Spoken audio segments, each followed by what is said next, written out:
दोस्तों नमस्कार, मैं हूं दीपक दुबे और आप देख रहे हैं 4D CSW। आज हम हल करेंगे रैखिक समीकरण युग्म बनाकर हल करना। ये जो समीकरण दिए रहेंगे आपको, जैसे ये 5/x - 1 plus 1/y-2 equals to 0। तो ये रैखिक समीकरण के रूप में नहीं है। सबसे पहले हमें इन्हें रैखिक समीकरण के रूप में बना के लेके आना है, फिर उसके बाद में हम इनको हल करेंगे। फिर आप चाहे प्रतिस्थापन विधि से हल करें, विलोपन से करें या फिर वज्र गुणनखंड से करें, तीनों में आपको x और y के मान मिल जाएंगे। आइए यहाँ पे हम देखते हैं कि हमें एक जैसी राशियाँ क्या, इसको थोड़ी ध्यान से देखते हैं हम। एक जैसे पक्ष क्या क्या देख रहे हैं, x - 1 यहाँ पे भी है, x - 1 यहाँ पे भी है, बटे में है।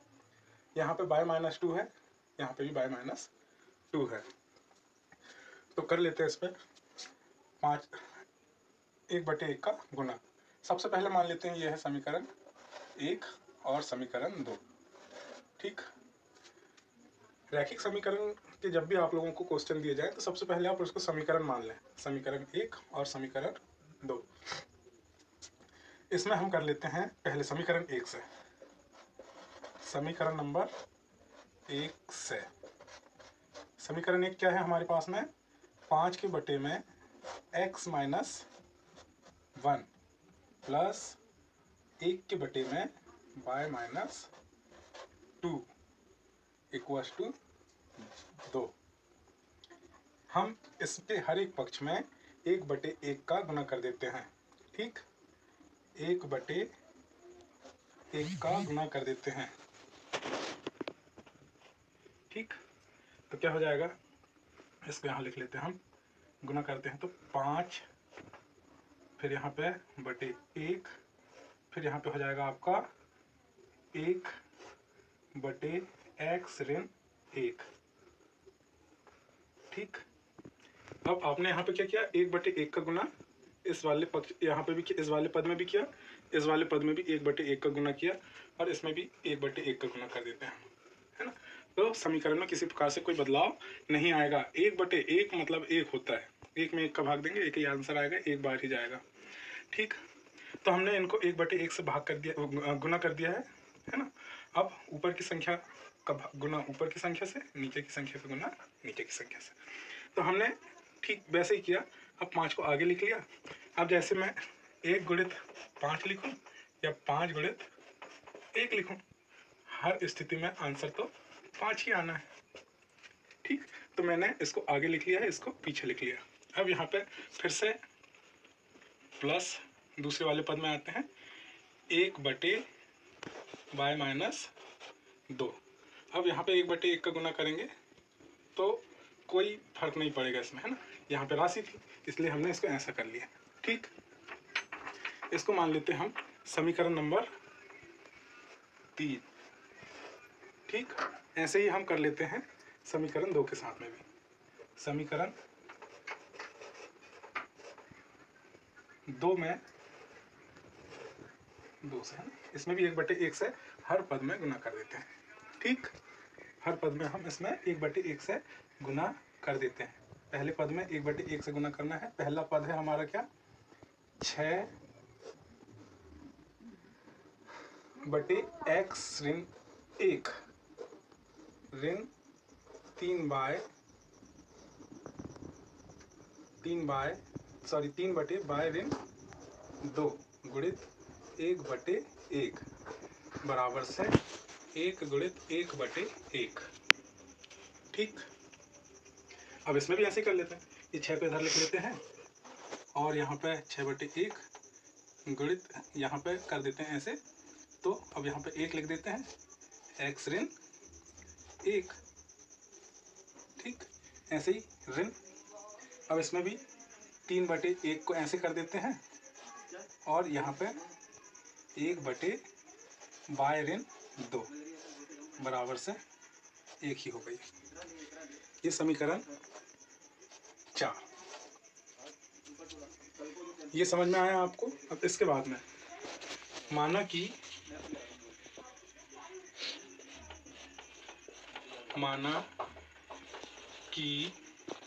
हम मान लेते हैं अब 1/x ऋण 1 के बराबर से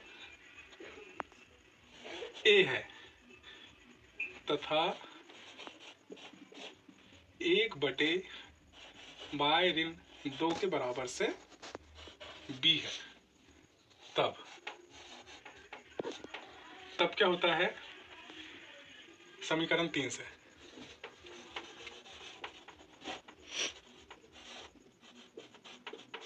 ठीक, समीकरण 3 से, समीकरण 3 क्या है हमारा?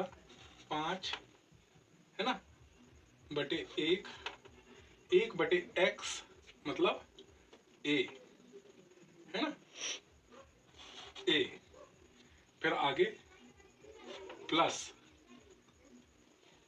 1/y माइनस 2, इसके बराबर से हमने क्या माना है? b बराबर से 2। अब इसको साधारण रूप में लिख लेते हैं हम, तो ये हो जाएगा हमारा 5a प्लस b बराबर से 2।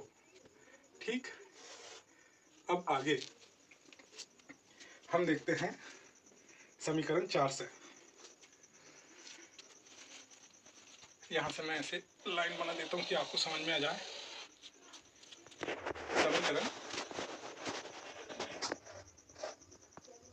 4 से, समीकरण 4 है हमारे पास में 6/1 इंटू 1/x माइनस 1 है ना, तो 6/1 x, 1 में x माइनस 1 को हमने माना हुआ है a, तो यहाँ पे लिख देंगे हम a।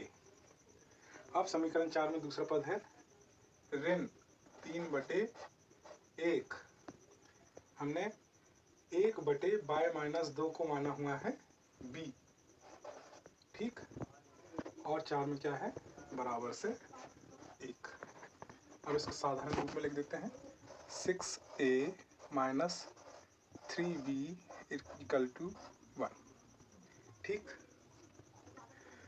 अब इसको समीकरण नंबर 5 का नाम दे देते हैं और इसको समीकरण 6 का नाम दे देते हैं। ठीक, ज़्यादा समीकरण इसलिए बना दिया कि आप लोगों को आसानी से समझ में आ जाए। अगर आपको यह समझ में आ रहा है तो चैनल को सब्सक्राइब कर लें, वीडियो को लाइक कर लें और अधिक से अधिक शेयर करें, है ना। अब हमारे पास में समीकरण 6 एक रैखिक समीकरण के रूप में परिवर्तित हो गया है, समीकरण 5 रैखिक समीकरण बन गया है। ठीक, जब अब हमारे पास में ये 2 रैखिक समीकरण बन गए हैं तो आप इसको कोई भी विधि से हल कर सकते हैं, है ना। अब प्रतिस्थापन विधि से, अपन प्रतिस्थापन से ही हल करते हैं, है ना। ठीक है, तो प्रतिस्थापन विधि से, है ना, हम इसको हल कर रहे हैं अब प्रतिस्थापन विधि से। तो प्रतिस्थापन विधि में क्या होता है? समीकरण 5 ले लीजिए और समीकरण 6 ले लीजिए, है ना। तो समीकरण 5 क्या है आपके पास में? 5a प्लस b बराबर से 2, और समीकरण 6 क्या है आपके पास में? 6a ऋण 3b और बराबर से 1। यह है समीकरण 5 और यह है समीकरण 6, है ना। ठीक, समीकरण नंबर 1 से प्रतिस्थापन विधि से हल करें। समीकरण नंबर 1 से, यहाँ पे भी अकेला दिख रहा है तो हम यहाँ पे कर लेंगे क्या? b बराबर से 2, इसको इधर लेके आएंगे तो -5a, इसको मान लेते हैं समीकरण 7, है ना।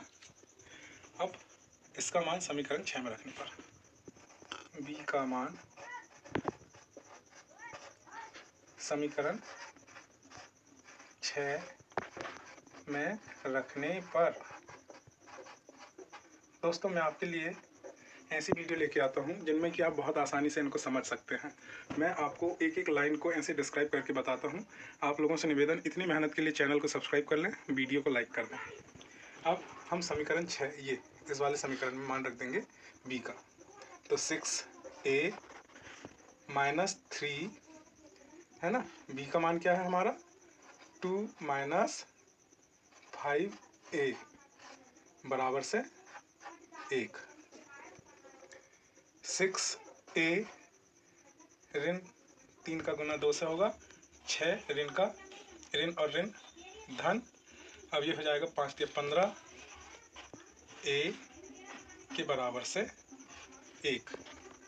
अब एक जैसी राशियों को एक साथ रखते हैं। 6a प्लस 15a के बराबर से 1। यहाँ पे 6 घट रहा है तो यहाँ आके जुड़ेगा, है ना। तो अब हम यहाँ पे हल करेंगे इसको, तो 6a और 15a हो जाता है हमारा 21a और ये 7। अब a का स्वतंत्र मान हमको मिल जाता है यहाँ पे a के बराबर से 7 के बटे में 21। 7 एकम 7, 7 दिया 21। तो a के बराबर से हमें प्राप्त हो जाता है 1/3। अब ये 1/3 हमें यहाँ पे a का मान मिल जाता है। अब a का मान हम कोई भी समीकरण में रख सकते हैं, है ना। तो समीकरण कौन से में रख दें इसका? समीकरण a में, चलिए समीकरण 7 में रख देते हैं। समीकरण 7 में a का मान रखने पर, तो समीकरण 7 क्या है हमारे पास में? b के बराबर से 2 ऋण 5a, ये है समीकरण 7। अब a की जगह हम क्या लिख सकते हैं? हम 1/3। b के बराबर से 2 ऋण 5 a की जगह हम क्या लिख सकते हैं? हम गुणित 1/3। तो b के बराबर से हो जाएगा 6 ऋण 5/3। तो b के बराबर से हो जाएगा 6 में से 5 गए 1/3। ठीक है। अब हमें a का मान भी मिल गया है 1/3 और b का मान भी मिल गया है a/3। अब हमने माना था कि a किसके बराबर से है करके, माना कि 1/x के बराबर से a है। ठीक, तो 1/x - 1